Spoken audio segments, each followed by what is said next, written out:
ஆண்டவனே, 30 வருஷமா நான் உங்களுக்கு பூஜை பண்ணிட்டு வரேனே, எனக்கு எந்த விதமான வருமானமும் கிடையாது. ஆனா கள்ளக்கடத்தல் பண்றவன், கள்ள நோட்டு அடிக்கிறவன் இவெல்லாம் ஓன் இருக்கானுங்களே, இது என்னங்க நியாயம்? இந்த பார் பூசாரி, உனக்கு பூஜை பண்ண பிடிக்கல, நீயும் போய் கள்ள நோட்டாடி கள்ள கடத்தல் பண்ணு. உன்னை எவன் வேண்டான்னு சொன்னா? எப்ப இதெல்லாம் நீ செய்ய போறேன்னு என்கிட்ட வந்து கேட்ட, உன்னை வேண்டான்னு நான் தடுத்தேன். எனக்கும் பொருளாதாரத்துக்கு என்னையா சம்பந்தம்? உன் பொண்ணு கல்யாணத்துக்கு பணம் வேணும்னா எவனாவது அறிஞ்சவன் தெரிஞ்சவன் சிநேகக்காரனை போய் கேளு.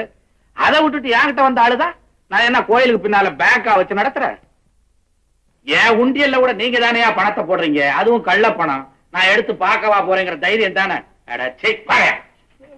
கோச்சுக்காதீங்க, என்னங்க கோச்சுக்காதீங்க. கோச்சுக்காம உன்னை கொஞ்சம் சொல்றியா? உன் விஷயத்துக்கு அழுகுறதும் இல்லாம ஊர் அக்கப்போருக்கு வந்து அழுகுறிய. அன்னைக்கு என்னடா கிராம்பு எவனோ கடத்தினானா லாரிய மடக்கி புடிச்சிட்டாங்களா, அதுவும் ஓன் திருவிளையாடல்ன்ற. ஏயா, நான் கிராம்பு கடத்துறவனா? ஏன் திருவிளையாடல் புராணத்துல சிவன் கிராம்பு கடத்துறான்னு எழுதி இருக்கா? நீ படிச்சிருக்கிறியா? பேசாம இருந்த எல்லாத்துக்கும் ஆட்டுவேன். அது போகட்டும், அன்னைக்கு அந்த கனக சபை வந்து உடம்பு கெட்டு போச்சுன்றான், அதுவும் ஏன் திருவிளையாடல் நீ சொல்ற. ஏயா, அவன் உடம்பு கெட்டு போனதுக்கு அவன் திருவிளையாடல் காரணமா, ஏன் திருவிளையாடல் காரணமா? அவன் உடம்புல போய் நான் என்னையா செஞ்சேன்?